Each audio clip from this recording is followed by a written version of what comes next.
sunnah. Itu harus, karena memang itu kunci keselamatan kita. Syahadatain, syahadat tauhid, asyhadu an la ilaha illallah, syahadatul rasul, wa asyhadu anna muhammadar rasulullah. Dua macam syahadat itu sekaligus mengandung makna dan implikasi bahwa kita berjanji kepada Allah untuk senantiasa memegangi Al-Quran, asyhadu an la ilaha illallah, dan memegangi sunnah Rasulullah SAW dengan meyakini kebenarannya, wa asyhadu anna muhammadar rasulullah.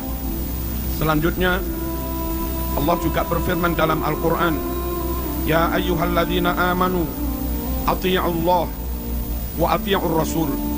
Hai orang yang beriman, taatlah kamu kepada Allah, pegang Al-Quran. Taatlah kamu kepada Rasul, pegang sunnah.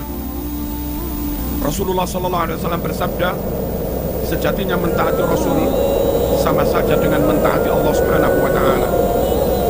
Man ata'ani faqad ata'a Allah, wa man asani faqad asallah. Siapa yang mentaati aku, sejatinya dia mentaati Allah Subhanahu wa Ta'ala.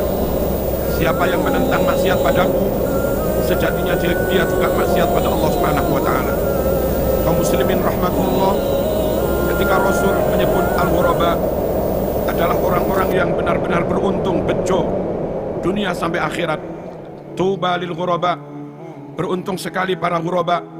Sahabat bertanya, wa manil ghuraba ya Rasulullah? Siapa al-ghuraba yang beruntung itu wahai Rasulullah? Nabi bersabda, alladzina yuhyuna ma amatatin nas min sunnati. Al-ghuraba adalah mereka yang berkomitmen menghidupkan sunnahku di saat orang-orang lain meninggalkannya. Kaum muslimin rahimakumullah, lebih lanjut Nabi juga mengatakan, taraktu fikum amrain lan tadillu ma in tamassaktum bihima, kitaballah wa sunnata rasulih. Aku tinggalkan untuk kalian semua dua pusaka.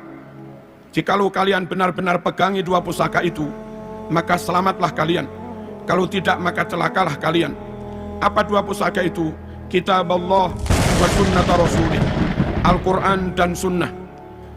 Klaim ngaku-ngaku cinta Rasulullah SAW tanpa memegangi sunnah adalah kebohongan, klaim kosong. Nabi bersabda, man ahabbani falyastanna bi sunnati, wa man ahabbani dakhalal jannah. Siapa yang mencintai aku, maka dia harus senantiasa mengikuti sunnahku. Dan siapa yang mencintai aku dengan mengikuti sunnahku, maka dipastikan dia masuk surga. Kaum muslimin rahimakumullah, memegangi sunnah sangat penting, mengamalkan sunnah sangat penting, meyakini kebenaran sunnah sangat penting, menjaga sunnah untuk tidak ditambah-tambah, menjaga sunnah untuk tidak dikurang-kurangi, menjaga sunnah untuk tidak dirubah-rubah, tentu sangat penting. Karena kalau kita menambah-nambah, itu menjadi bid'ah. Kalau mengurang-urangi, itu khianat. Kalau merubah-rubah, itu khurafat. Dan tiga-tiganya menyebabkan kesesatan. Kullu muhdatsatin bid'ah, wa kullu bid'atin dhalalah, wa kullu dhalalatin finnar. Setiap yang dibuat-buat dulu nggak ada lalu diada-adakan, itu namanya bid'ah. Dan setiap yang bid'ah berarti sesat. Setiap yang sesat berarti ancamannya masuk neraka.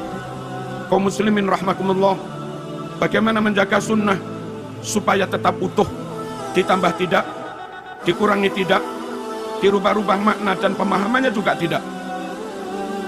Jangan ikut golongan-golongan yang menyimpang dari ahlu sunnah wal jamaah. Ada golongan yang hanya mencintai ahlul bait, yang hanya percaya kepada ahlul bait, yang hanya menerima hadis riwayat ahlul bait. Golongan seperti ini, kalaupun di Sahih Bukhari ada ratusan bahkan ribuan hadis sahih, kalau di Sahih Muslim ada ratusan bahkan ribuan hadis sahih, namun hadis itu riwayat dari sanad sahabat, maka mereka pun menolaknya. Dan kalau mereka menolak hadis riwayat sahabat, menurut mereka hadis hanya dari jalur ahlul bait. Berapa ribu sunnah Rasul yang mereka tolak. Sikap seperti ini tidak menjaga keutuhan sunnah. Padahal Allah berfirman dalam Al-Quran, wa ma atakumur rasul fakhudhuh. Sunnah apapun yang telah disampaikan Rasul kepadamu, ambil semua. Sikap seperti di atas tersebut menyalahi Al-Quran yang memerintahkan supaya ambil seluruh sunnah. Tirulah para sahabat, mendapat perintah apapun tidak pernah banggil, tidak pernah menolak, senantiasa dijawab sami'na wa ata'na.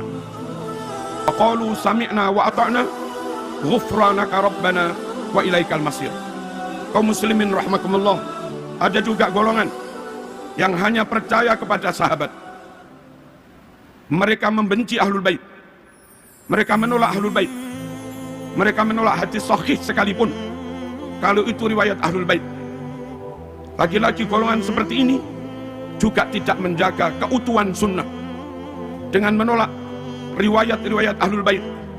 Berapa persen sunnah Rasulullah SAW yang hilang? Ada juga golongan yang punya prinsip, kalau nggak masuk akal nggak kami terima. Akhirnya hadis Bukhari, Muslim yang bercerita tentang Mi'raj Rasulullah SAW mereka tolak dengan alasan nggak masuk akal.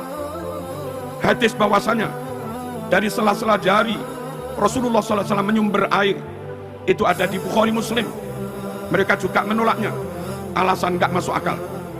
Bahwa menjelang kiamat matahari terbit dari barat, terbenam di timur, ada di Sahih Bukhari Muslim, mereka juga menolaknya dengan alasan tidak masuk akal. Hindari kelompok-kelompok seperti ini. Selamatkan keluarga kita dari kelompok seperti ini, karena akan membawa kita atau keluarga kita mengingkari sunnah ataupun mengingkari sebagian dari sunnah. Padahal amanat dari Al-Quran, fakhudhuh, ambil semua yang disampaikan Rasulullah SAW. Kaum muslimin rahimakumullah, ada juga golongan yang tidak selektif. Hadis-hadis sangat lemah pun dipegangi, hadis munqati' dipegangi, hadis muttarib dipegangi, bahkan hadis hampir maudhu' mereka pegangi dan sering mereka sampaikan kepada umat. Sungguh kelompok seperti ini tidak menjaga kemurnian sunnah, dan kasihan umat terlanjur percaya pada mereka. Kadung dilakon, diamalni sebegitu rupa, ternyata bukan ajaran Rasulullah SAW, ternyata bukan perintah Rasulullah SAW. Sementara yang dijanjikan ada pahala, sunnah menurut syarak adalah amalan yang didasarkan pada perintah dan tuntunan Rasulullah SAW. Sahih Muslim menyebutkan, man amila amalan laisa alaihi amruna fahuwa raddun. Siapa yang melakukan amalan tidak didasarkan perintah kami, nggak ada tuntunan yang sahih, maka amal itu ditolak. Jamaah, hindari pula kelompok-kelompok yang tidak teliti, tidak selektif, tidak melakukan jarh wa ta'dil, tidak melakukan verifikasi secara ketat terhadap berbagai riwayat, akhirnya terjebak kepada hal-hal yang khurafat yang didasarkan pada riwayat yang maudhu' atau riwayat yang sangat lemah. Ada beberapa contoh. Jumat terakhir di bulan Ramadan ba'da Isya, orang pada sholat 12 rakaat dengan dinamakan sholat raghaib, katanya bisa menggantikan barangkali ada sholat fardu yang ditinggalkan. Itu hadisnya maudhu', palsu.